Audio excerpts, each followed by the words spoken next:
चर्चा करने की जरूरत है। प्रधानमंत्री समेत पूरी बीजेपी ने इस मुद्दे को कैश कर लिया है, लगातार हमलावर हैं। लेकिन कोई भी नेता किसी भी पार्टी का जब ये बयान देता है तो अब ये कैसे पता चले, जैसे कांग्रेस अब किनारा कर चुकी है, ये कहकर जयराम रमेश किनारे हट गए हैं कि ये उनका निजी विचार है, कांग्रेस पार्टी का विचार नहीं है। तो वो बयान जो सबको स्वीकार्य हो जाए वो पार्टी का बयान है, और जिसे पार्टी किनारा कर दे या जिस पर घिर जाए वो निजी बयान है। ऐसे बयान ही क्यों?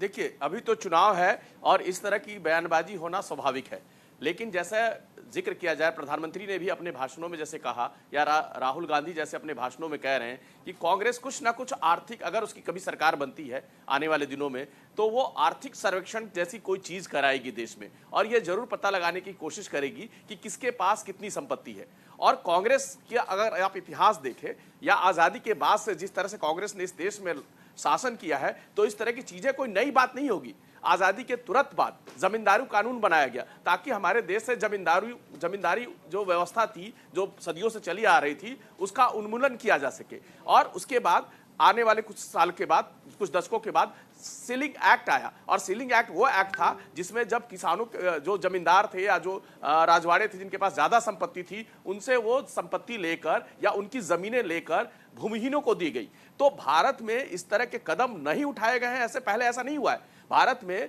समय समय पर सुधार के इस तरह के कार्यक्रम हुए हैं कि जब भी किसी के पास ज्यादा जमीन हो गई है या कुछ अव्यवस्था हो गई है, और यहां तक हमारा जो संविधान है उसमें भी परिवर्तन किया गया है। मैं आपको दो बातों की तरफ इंगित करता हूं कि हमारे जब मौलिक संविधान था उसमें समाजवाद नहीं था वर्ड। समाजवाद का वर्ड आप मतलब सब कोई जानता है कि समाजवाद क्या होता है। उसी तरह बाद में 44वें संशोधन के तहत संपत्ति का जो अधिकार हमारे संविधान ने, मूल संविधान ने दिया था, उसको हटा दिया गया था। तो हटाने का मतलब क्या है कि आप निजी संपत्ति नहीं एकत्रित कर सकते हैं। तो आज संपत्तिदा जो बात कर रहे हैं, या कांग्रेस पार्टी जो कह रही है कि वो संपत्ति का सर्वेक्षण कराएगी, तो कहीं ना कहीं ये बातें उसके मूल में है कि पिछले कांग्रेस की सरकारों ने क्या किया है। तो हो सकता है आने वाले दिनों में अगर कांग्रेस पार्टी सरकार में आती है तो विरासत टैक्स जैसी कोई चीजें आ जाए, ऐसा कोई अचंभा नहीं होगा। निश्चित तौर पे कांग्रेस जो कि जब भी सरकारें आई हैं तो कुछ ना कुछ वो इस तरह के रिफॉर्म किए हैं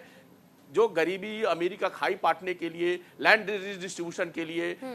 उससे ये इंडिकेट किया कर रहा है संप्रभुता जो है कांग्रेस के जितने बड़े थिंक टैंक हैं, और वो इस तरह का विचार अगर रख रहे हैं, तो इसका मतलब है कि आने वाले दिनों में जब कभी भी कांग्रेस की सरकार आएगी तो इस तरह के नियम कायदे